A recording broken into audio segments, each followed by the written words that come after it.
We've got another book coming out as well. We've got Strixhaven. I'm fascinated by. I've always loved schools of magic. Like growing up, I've always been obsessed with that, and they exist in the D&D multiverse in multiple areas. If you even look at something like Kryn, you've got the Towers of High Sorcery. You got the Wizards of the Red Robes and the White Robes and the Black Robes.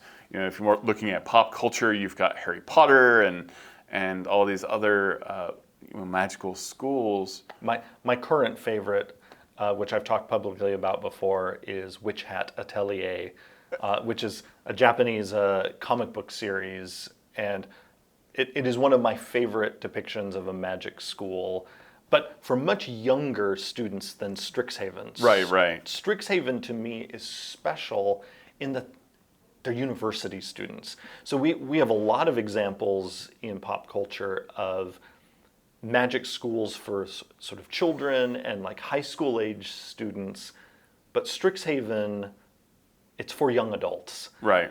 And that was a special opportunity for us because it's pretty unexplored territory. I mean, there are some young adult series that do play around in this space, but for gaming, pretty fresh. Also better for D&D, where like you go on deadly adventures, so better for young adults to be doing that right. than children. Because frankly, that's always been something that with a series like Harry Potter that has troubled me. Is why are these children going on deadly adventures? Yeah, it's one too many deadly adventures. Like, eventually someone's being negligent. Oh yeah. The adults in those stories are outrageously negligent. Yeah.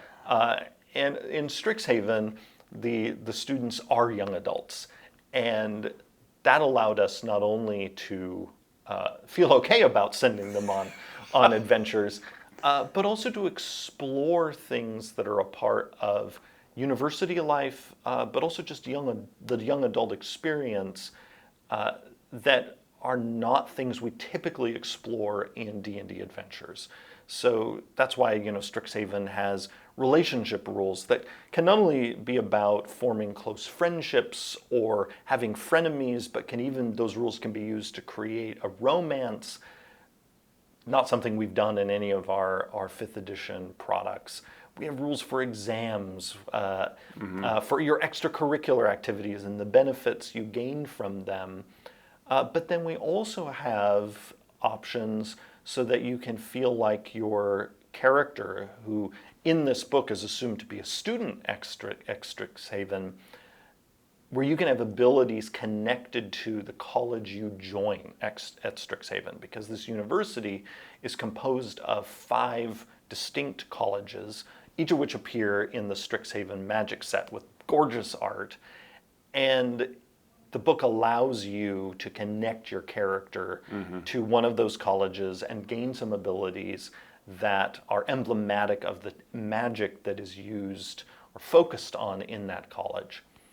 I should say, too, that in the creation of those options and in the creation of this book, it was a major goal of ours to make it so that D&D characters of any class could be students at Strixhaven. Early on, we did discuss, is this the first D&D campaign ever where we mandate that you're a member of particular classes? Right. They're like, you have to be, like a wizard, a sorcerer, or a warlock, or a bard maybe to be a student at this university. We didn't want to go in that direction, partly because we wanted to make sure that characters of any class could be here, but also because the magic set itself, if you dig into the lore of it, makes it clear that, at least in the Magic World Guide and some of the fiction, not everyone at Strixhaven is necessarily like a wizard. That there are people there studying about magic, not just being there to wield magic. And so there is a place for fighters at Strixhaven, just as there is for sorcerers or warlocks or wizards. And that's why the options that we created for this will work with any class. Right. And so how do some of those abilities, additional abilities for deciding on what school you're in, manifest for the player? So the main way we do it in the book is we created 5 backgrounds that are available to you when you create your first-year student at Strixhaven. You're a first-level character when you're a first-year student. And when you're a first-year, you aren't connected yet to any of the 5 colleges. You have your eye set on one, but you're not officially a member yet. So we allow you to pick the background associated with the college you're planning to join, because you already know, okay, that's the direction I'm going to head in. So I'm going to start focusing on the types of magic that are the main concern of that college. And so whichever background you pick, you get the typical things that a background would give you: skill proficiencies, language or tool proficiencies, equipment. But then you get something special. You get access to a feat, which is called Strixhaven Initiate. And in that feat, you gain access to several spells that are connected to your background. So for instance, if you pick the Witherbloom background, in the Strixhaven Initiate feat, you get the Witherbloom spellcasting options. Now, we made this as a feat because we wanted it to be available to characters who maybe don't choose one of these backgrounds, but still want some of these spellcasting options. Particularly a DM might decide, you know what, I'm going to actually run a 5th level campaign set in Strixhaven. People have come from someplace else. They don't have any of the Strixhaven backgrounds, but they decide when they get their ability score improvement feature, they want to take this Strixhaven Initiate feat. So that's why it's a feat. But again, these backgrounds are special in they're giving you a feat. So players will wonder, wow, did we just make the most powerful backgrounds in the game? And what were we thinking? Yes. And in fact, yes, they are now the best backgrounds in the game, and that's on purpose. In every magic book we've done so far, we always give you something extra.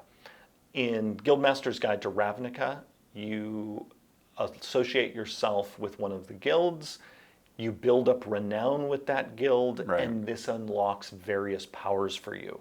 So you just straight up get some extra abilities. In Mythic Odysseys of Theros, you are able to generate piety associated with one of the gods, and those unlock special powers for you. So we wanted in this book to continue this trend of giving you that something extra that we do in our Magic D&D books. And this time, we decided we're going to do it in the special backgrounds that you get here. And you not only get the feat that really Strixhaven Initiate is akin to the feat in the player's handbook that gives you some spell casting from a selected class. Right. It's just here we've sort of preloaded the options so that they're connected to one of the 5 colleges. But the backgrounds also, if you're a spellcaster, add a list of spells to your spell list regardless of what your class is. This is just like what we did in Guildmaster's Guide to Ravnica, where your guild background unlocks a set of spells on your spell list, because we wanted to make sure that if you were a spellcaster, you can cast the sorts of spells that if you look at the magic cards, you see people from that group casting. Okay.